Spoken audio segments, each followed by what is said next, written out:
So I'm not sure why, but this morning I was thinking about a manager I had early on in my career. He was a frustrating manager, but I learned a couple things from him.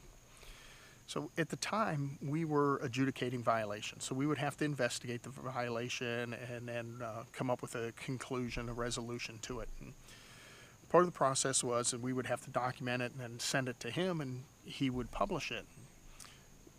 The frustrating thing that he would do was he always had to change something in the memo. I guess that was his stamp of approval or his input to it. He had to change something, and most of the violations were cookie cutter. It was the same type of violation, just the name, the date, the location may have changed. And so I had taken something that he had published earlier that fit what I was investigating and just changed the name, date, location, and sent it to him, and he had to change it before he published it. So the next time I had one that was very similar, I took the one that he had changed and, figuring he already approved this one, and updated it to the correct information and sent it, and he changed it again. The most frustrating part of that is he had changed it to something that I had given to him earlier that he had changed. And anyway, it was again frustrating, and it killed my motivation because I got to the point of, why should I try? I'll slap something together and give it to him, and because he's going to change it, he's going to make it his, if you want to call it that.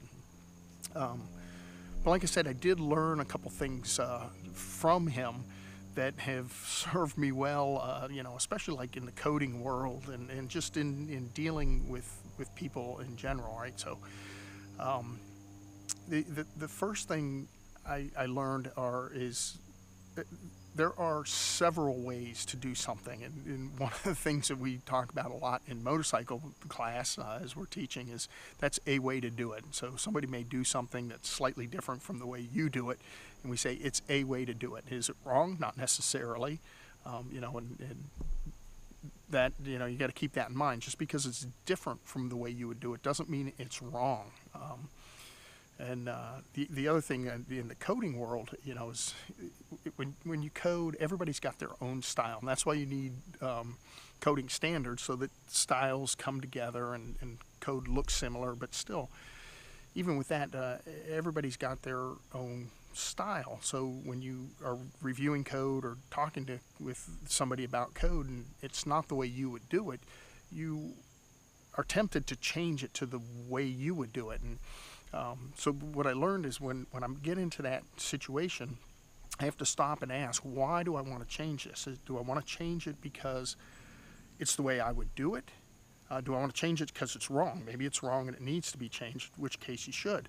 But if you're looking at it going, well, I'm changing because I would do it differently, that's when you stop and ask the next question is, if I change it, am I adding value?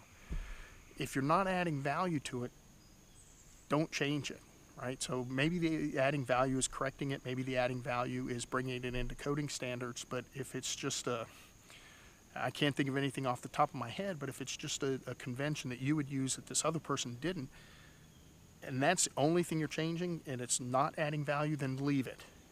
Don't add that in. And then, the other part of that too is when you see something different, again, it doesn't make it wrong, but stop and look at it. Is there something in that difference that you could learn and take away and add value to the way you do things? Because again, it's a way to do it. Maybe it's a better way. So just something to think about, when everybody's going to do things a little bit differently. Does it ultimately accomplish the goal that it should? Okay, great. And just because it's different doesn't mean it's wrong. So that's what I'm going to leave you with tonight. I hope you have a great evening, and I'll talk to you tomorrow.